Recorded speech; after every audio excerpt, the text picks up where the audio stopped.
Hello and welcome to Gather, a Creative Perspective. I'm your host, Bethany May, creator and founder of Strawberry Propaganda. This is a space where I interview my featured artists of every month for Gather, a Creative Salon on the second Saturday of every month at Zion Community Commons. Our first event will be on February 8th, and they will be from 10:30 until 1:30 p.m. Breakfast is included, and I hope you will join us. If you are interested in supporting Gather, a Creative Salon, or Gather, a Creative Perspective, or Strawberry Propaganda in any capacity, please visit my website, strawberrypropaganda.com, and click on the contact page or the membership page. Episode 1 for this podcast. This is Colin Anderson, and I know Colin through Zion Community Commons because of their food program. I heard really good things about it. And then when I first came, I met you. You were serving food, and I asked if I could volunteer. And that's been since, what was that, like March or April maybe? You probably don't remember, but somewhere in there. You meet so many people. It was a period where you weren't around and then you are around, and now it's been better with you around. I kind of feel like you paved the way for a lot of what I'm planning. Yeah, so how did you become involved at Zion initially? So I had Eureka Compass Vegan Food, which is right across the corner here. That started in 2017. When Eureka Compass had run its course at that location, we'd already been building a relationship with Zion, with their food access programs, with Pastor John Marbo here, just as entities kind of holding down this corner. When time came where we needed our day before Thanksgiving, a space to host our day before Thanksgiving community dinner in 2021, I reached out to John.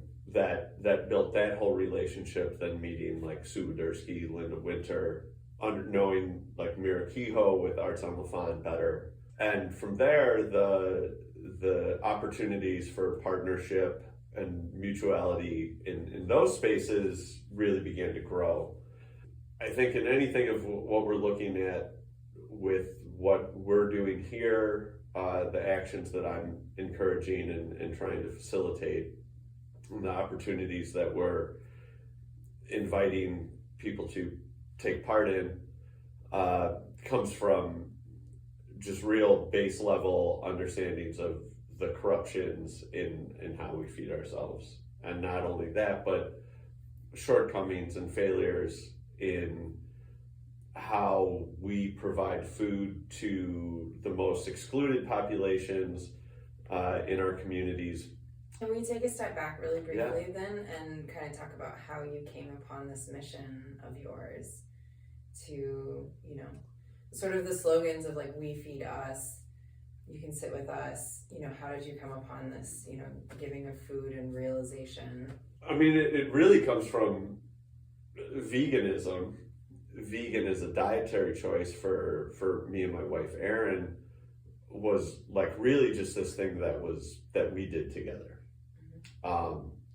We weren't very involved in, any of the animal rights advocacy or even going to vegan restaurants. For the longest time, I mean, we've both been vegan since I think 2007 or 2008.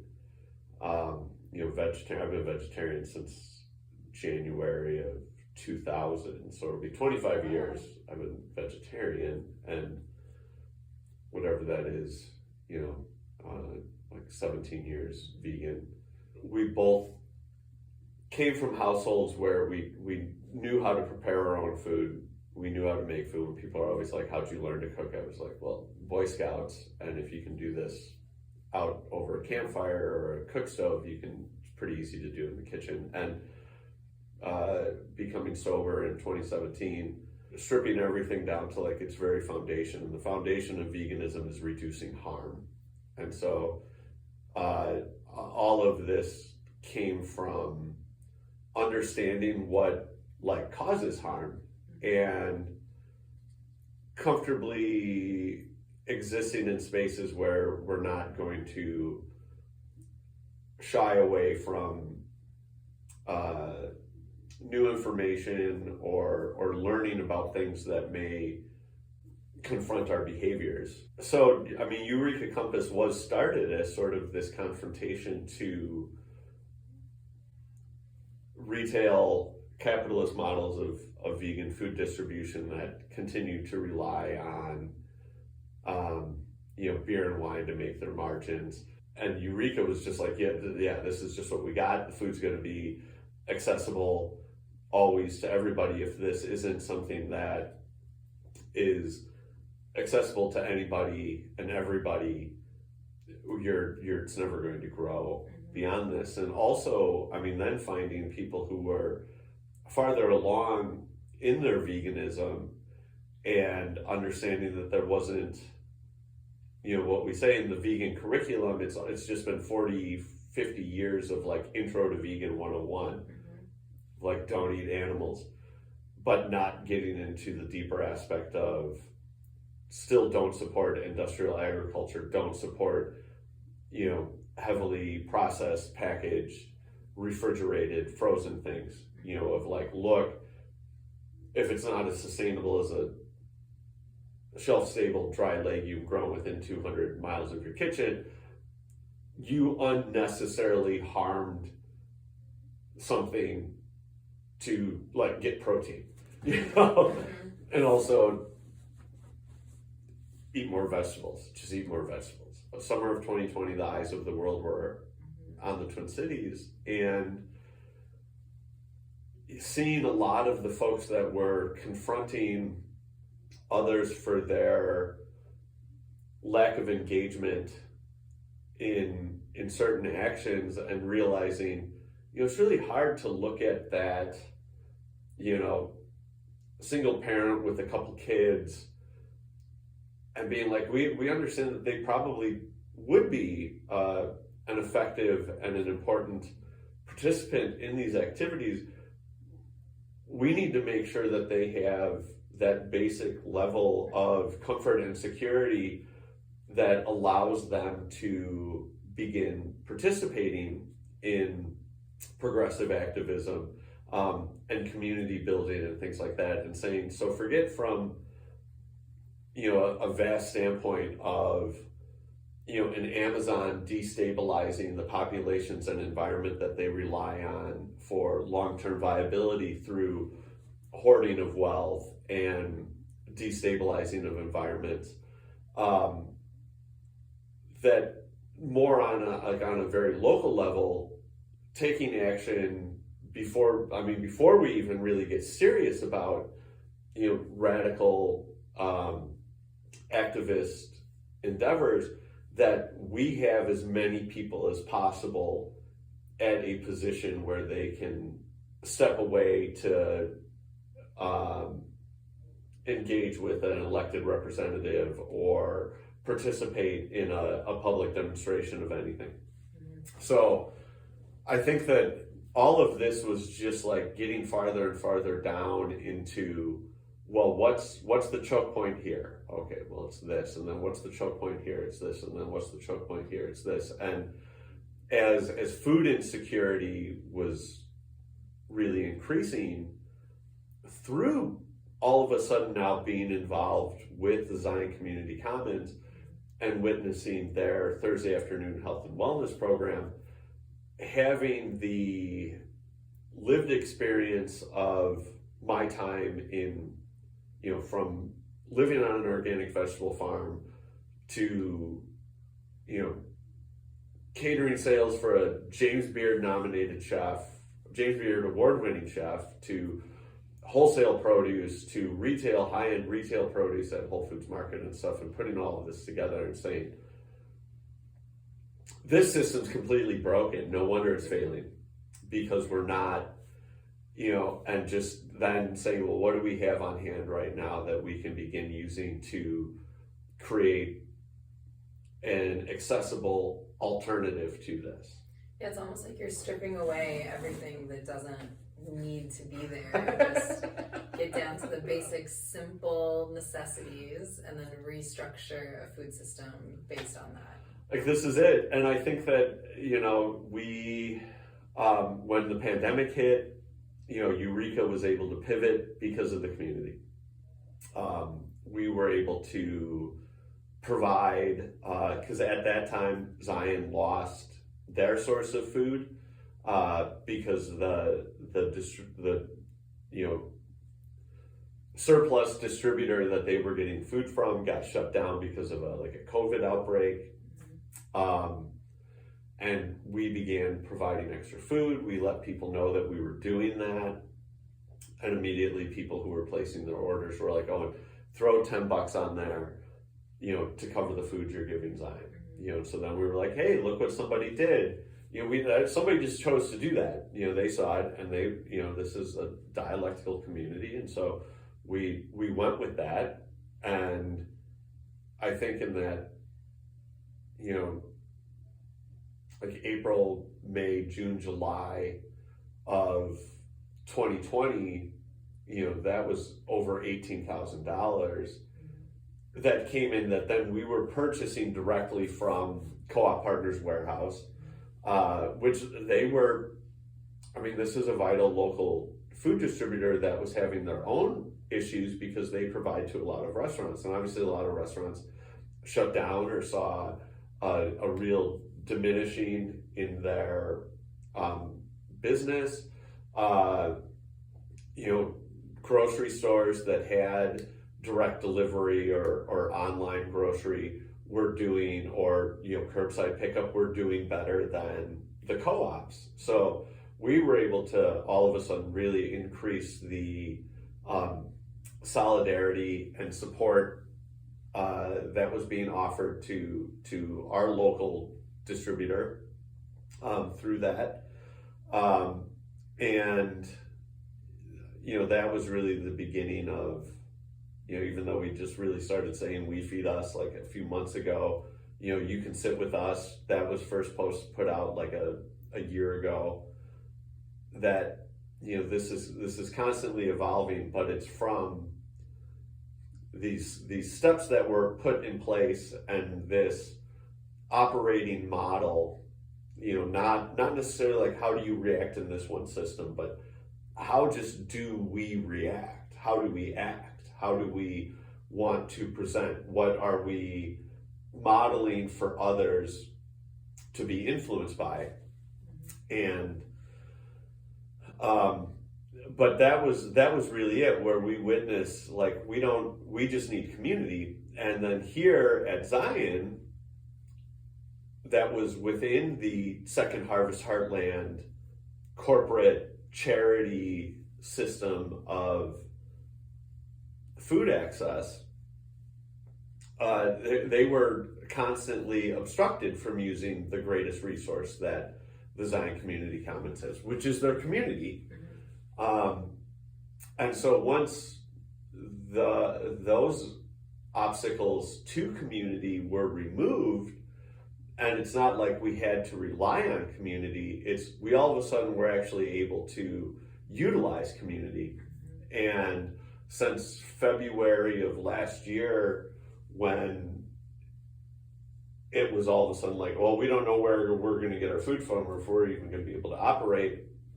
And it was like, well, I have this connection and this connection, and we have this, and we can start reaching out to these people. That the partners that we have in other food access resources, the partners that we have, the soil stewards and the local producers that we're purchasing from and supporting, the quality of the nourishment that we're offering to our community, all of that has just improved.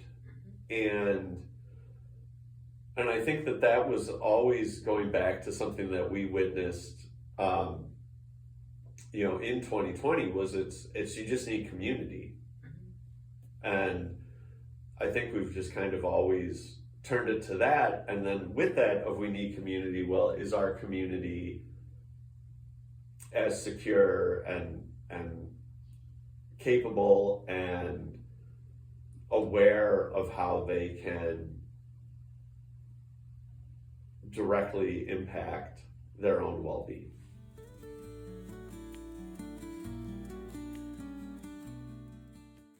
So can you kind of walk through the process from like, oh, I gotta make dinner tonight, to like, I'm eating it? What goes into that? What is, and I would love it if you could kind of talk a little bit about your creative process with that. Like, how are you making these decisions beyond just what's available, but how do you kind of use your senses to kind of put things together? So I think one of the best analogies that I gave for this was your culinary vocabulary. Mm-hmm. Someone who has a very large vocabulary is going to be able to speak flowery and very eloquently, and often be able to communicate certain concepts and stories in a more concise manner, because you just know what that word is, that, you know, what the word like juxtaposition communicates, takes care of a paragraph. Trying a lot of different foods, like knowing them, like eating a lot of stuff really raw, and then from there, you know, being comfortable with what the structure of that food prepared in different ways is capable of doing. Understanding food at just a very base level of, it's this combination of flavors and textures, but really the sand and gravel foundation of that base is it should be nourishing our bodies to function as best as they can. So, I mean, it came in kind of from a space of, you know, self-imposed like limitations. And a lot of that financial, just I have this, none of it can go to waste. It needs to be used. Just existing in that environment for a very long time, or being able to recognize that how you could repurpose certain things into different ways. When people are like, how did you know to do that? And it's like, I just did it. I'm glad it worked. It's like test. It's just test. You know, you're serving the community, like it tastes okay. You know, maybe it's really good. Maybe it's something, at least we know it's going to be nourishing. You know, I think there's some people who would object to some of my uses of like watermelon radishes, but there's some people who really like it, and I think that's like, for example, where would people not want to see a watermelon radish? I think the 5-layer bar the day before Thanksgiving, there were some people who really liked it. There were some people who it was not at all what they were thinking and or expecting, and so we're sort of confronted by it. It's a little bit of the uncomfortability. Yeah, and it should have just been like, well, just eat it. It's going to nourish you. We've gotten to this point where food is this real emotional thing, but it's a very unstable salve for emotional distress, because it's all very threatened, and the availability of it is all very threatened. So if you're thinking, oh, well, I really like, you know, this is a food that I go to when I'm feeling bad, or I need comfort, and it's not something that you can produce or create on your own, or the ability to access it will be threatened. It's time to start finding that comfort and nourishment from more stable sources on an epigenetic level, as we're moving away from, generations of people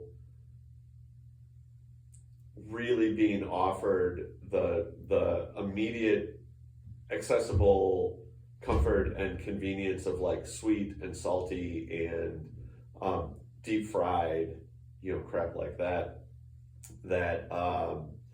wasn't really good for them or good for their community or good for the stability of our and sustainability and regenerative aspects of our environment. So we're gonna try to kind of like challenge you with this. And even in my own experience, it was really like 3 to 5 years of actively changing my palate and my body's ability to recognize real nourishment for what it was. And I mean, and that was that's something that we've just seen it. We continue to see the growth of people who are coming in and understanding this for what it is, and appreciating it, and that this has been able to go on as long as it has, because we did tap into something that people were looking for. And I think it's deeper into some of the messaging that we use. It's all the same thing, that it can be very difficult for somebody to be told like, hey, would you kill someone for a beer? Well, you already did. Would you appreciate a wild rice casserole with crispy tempeh as the base of it, so it can be gluten-free, a whipped, cranberry and sweet potato dish repurposed 2 days later as like a baked puff,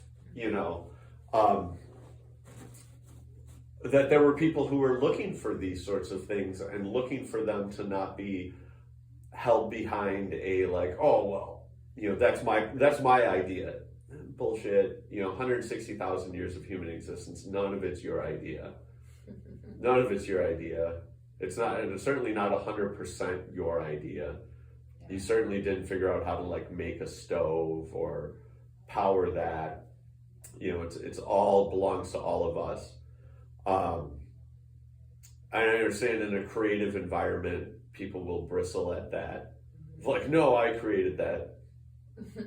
So yeah, bullshit. There seems to be this like common thread that kind of brought you to where you are now, of this like do no harm to others. Do you know like kind of where that came from for you? I mean, Buddhism. Like, I don't know. I think the first time, as we were, in some of like the vegan purity tests, I think Aaron had come across something from like the English, the coining of the term veganism and vegan, late Victorian vegan concept, or British concept. I mean, you could trace it to a lot of different. You could trace it to a lot. You could trace it to just scarcity. There were certainly people who ate vegan quite a bit just because they couldn't run down an animal at that time. But that it was like the main tenet of veganism is reducing harm. And there's a lot of adjacency to Buddhism within that it removes some of the, it's not saying the main tenet of veganism is to do no harm, it's to reduce harm. So you're actively working to reduce harm. And then once you're like comfortable, it's courage. Like, it's courage enough. There's a lot of what I talk to people where the folks are just like, not everybody can do that. Not everybody is at a position where, they're not a physically healthy, white guy in America. just be honest with it. And I mean, and that's sort of hard, but it also comes, like, there's a lot of joy in that. A lot of the visioning that we do, a lot of the understanding of our potential is also comes from being really honest. You know, this space could be open to the public more. That's not a bad thing. There's people here that we could be having concerts all the time. I mean, I think I look at, looking at like something like the day before Thanksgiving of just resharing what I had written the year before. It's just like, this could be every day of our lives. This is how we could exist together if we wanted it. We're talking about going to Mars, but the honest, brave thing is we could also have an existence where all we did was grow food, maintain shelter, be creative, and socialize. If folks had the courage to not be greedy, folks had the compassion to not hoard more than what they need, if people took the time to get comfortable self-generating their own joy and satisfaction and not seeking it from beyond them. In all of that, like, food's just this basic thing of it, of, that there's an understanding how much harm is caused by our habits of consumption. And that, right, it's a privilege to live in Minnesota where we can comfortably say, hey, Minnesota can feed Minnesota. There's places in this world that's not necessarily the case. But we can do this, and by us choosing to live this way and being nourished this way, we'll reduce a lot of harm that's being unnecessarily hoisted upon countless others at a time where it's real easy to be like, oh, well, look at this terrible harm that somebody's doing to these people, like, oceans away from me. Well, look at the harm you're doing to these people oceans away from you because you eat cashews. Yep. Actually, even harming that person right next to you because you're not getting comfortable with using hazelnuts or oats or sunflower seeds that are right here. Yeah.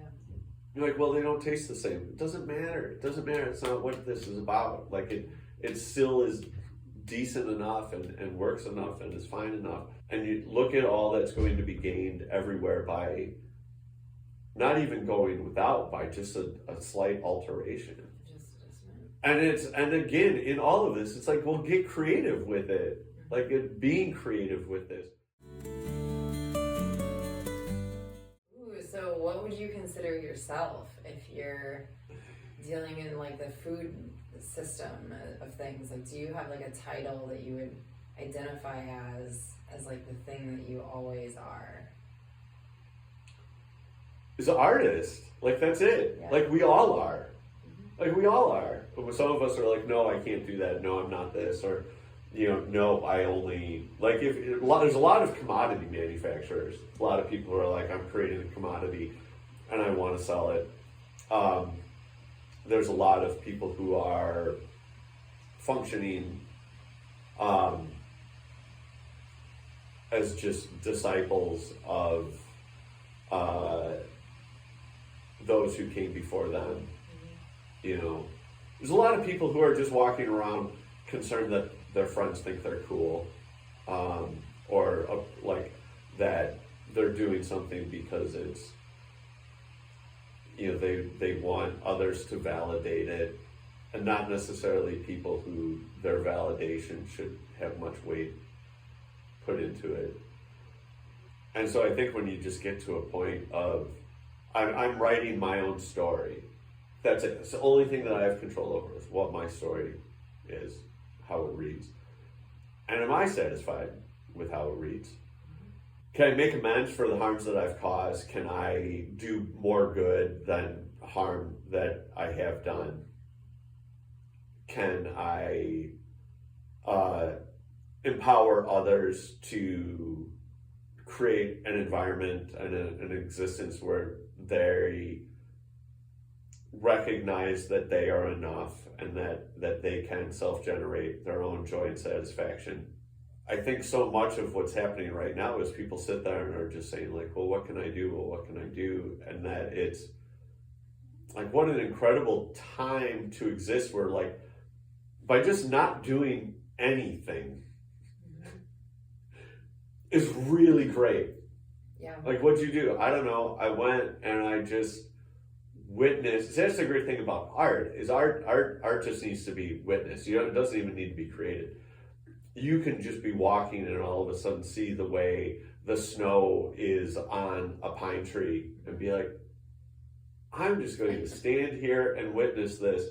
And then the capitalist in you is like, well, I should like paint this or fit it into a motif or whatever, and I can, this might appeal to others, make some money off of it, and so I think that it's like I used to say, like we are I am the Buddha, we are all the Buddha, and I think being an atheist, existing in a monotheistic, Christian space, not that the ZCC is that, but this building is a church that exists here because of the Lutheran diocese. If there is a God that created us, then we are all of that God. Mm-hmm. There's no separation there. We are just all that, and that's what connects us all together. Mm-hmm. And that the honorable thing to do as part of that is to create. And there's ways to create that don't harm, exploit, degrade, any of it. And so I think of creation within food and creativity within food in a way that then directly nourishes, comforts, heals, invites gathering. I mean, it's one of those things of always like somebody like, oh, I want to, let me look at that. Like they want to look at it before they eat it or that. It's like, what does it matter what it looks like? What are you like putting it on your wall? Yeah. Well, it's like how's it going to make you feel? Yeah, like the pleasure of eating, sometimes people get into like the art of tasting things. Right. Yes. Right. And I think that what's really interesting about that is you have so many people who, because we're just offering, we're just like, well, we're glad you're here. One, they think it's free, like it's not, someone provided it, people are welcome to contribute. We're not going to, not take the $1 or $5 or whatever that you put in the jar. Something that isn't like, doesn't have a price tag put on it, doesn't have value. And I think that that's a real terrible corruption of all of existence that, I mean, we've witnessed it. Like we've witnessed it now. Yeah. Like the cheapest commodity on the planet is a warm human body. They will insure the machine, but not the machinist. And if that's like if that's upsetting to somebody, acknowledge that reality, then do everything different. I mean, but we don't. Our habits of consumption, even habits that we use like to create art. We've moved beyond like just scratching with, rocks and plant dyes on the walls of caves because that no longer satisfied us. Yeah. And we're existing within this. We're not afraid of acknowledging reality, and we're not going to deny reality, but we're going to exist within reality to influence that to become a less harmful reality. I think that any art that isn't inspiring creativity in every action, that isn't creativity in every action, that isn't living the healing and inspiring potential in creativity, is you're just a commodity manufacturer. Yeah.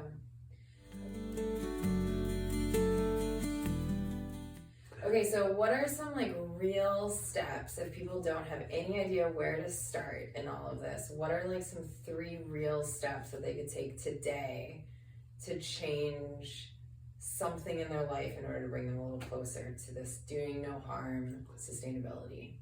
Spend some time doing nothing but observing. Listen. This isn't like go out to nature. Nature is everything. Where this is all nature.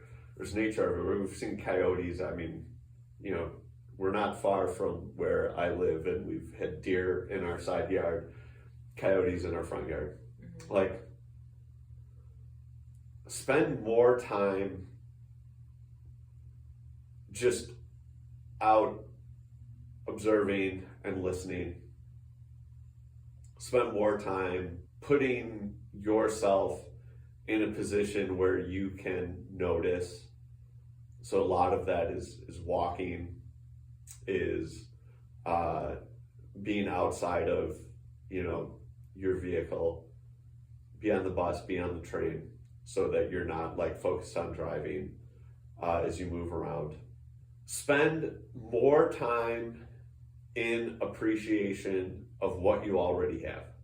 All of us probably have really meaningful things that live with us in our homes.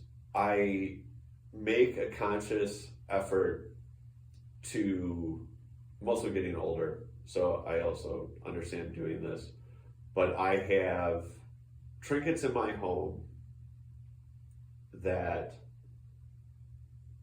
you just get used to them being there. So you don't really sit and think about all that goes into it. And an example that I can give that I just really thought of is a friend of mine, Christopher Altman, in 2000, him and our friend Alex Johnstone went to Europe for the summer. And Alex's mom is from Poland and Chris's dad is from Finland. So they spent some time together, and then Alex found his mom's twin sister in Poland and spent some time there. And Chris went up to Finland and spent some time there. And Chris had brought back a little pressed flower, 2 panes of glass, and like repurposed barnwood. Mm-hmm. So this is now almost, over 24 years since he brought this to me. Mm-hmm. And it just hangs in our home. And I just noticed it one time from the couch.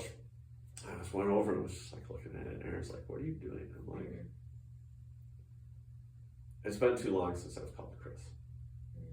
I don't even know where he's at. I still have Alex's number, and last time I talked to Alex, we talked about Chris, but I haven't, I don't know what he's up to. I don't know where he's at."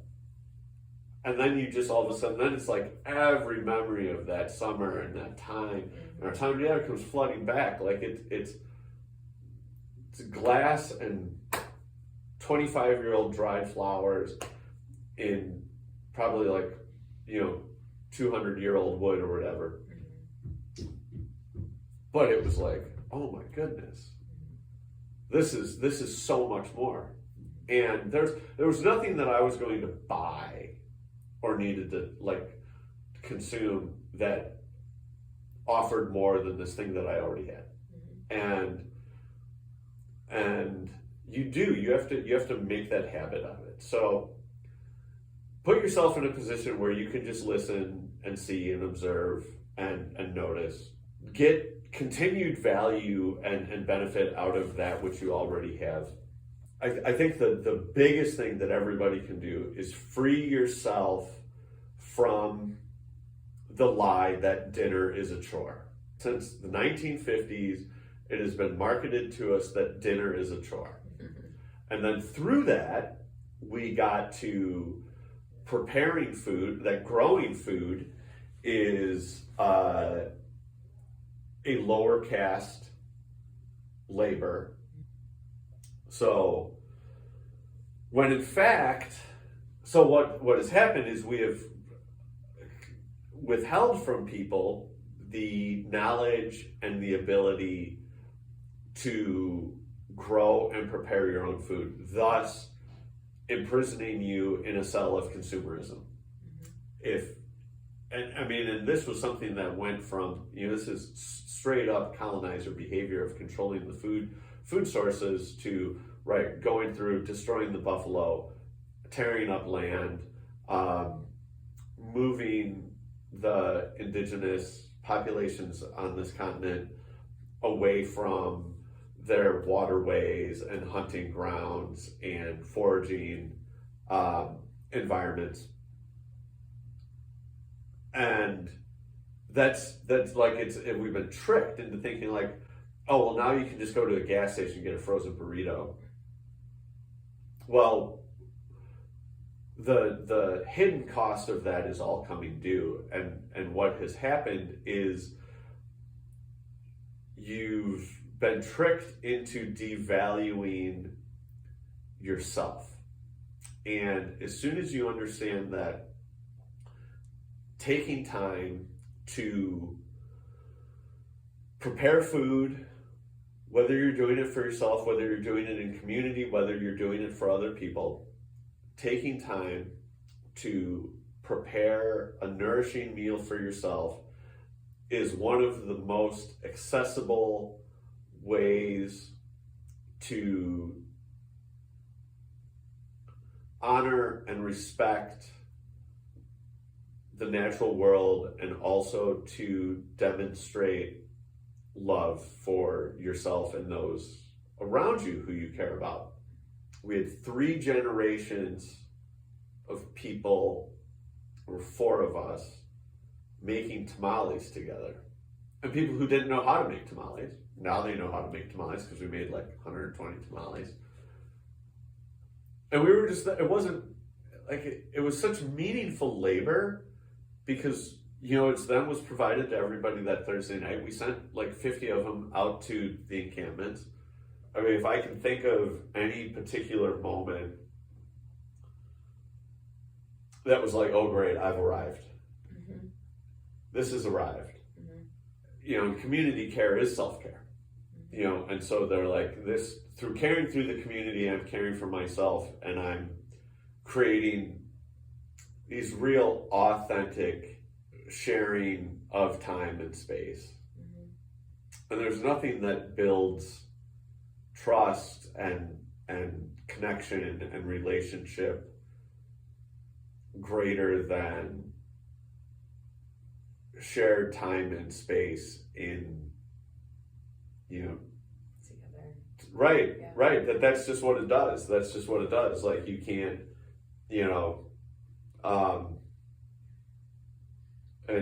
and just how we've seen that grow and expand beyond, ourselves and that myself in this.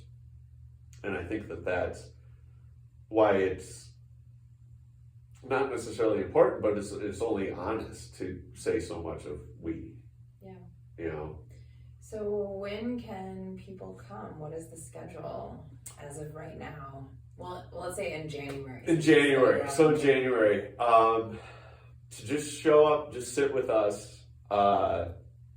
Tuesdays here at the Zion Community Commons, which is 1697 Lafond Avenue.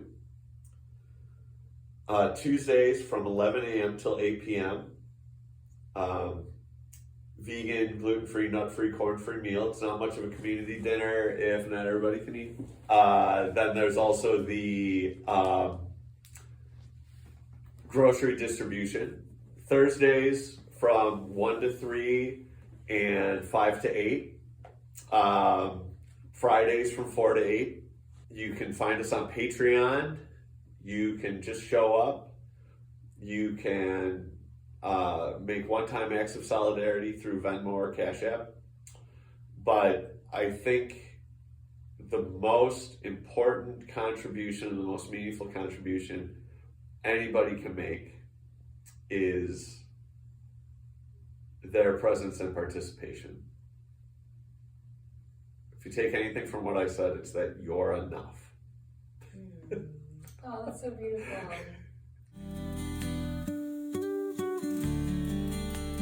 Thank you so much for watching. listening to Gather, a creative perspective. Please join us next time for more stories, lessons, and love. For more information on Gather, a creative salon, memberships, please visit my website at strawberrypropaganda.com.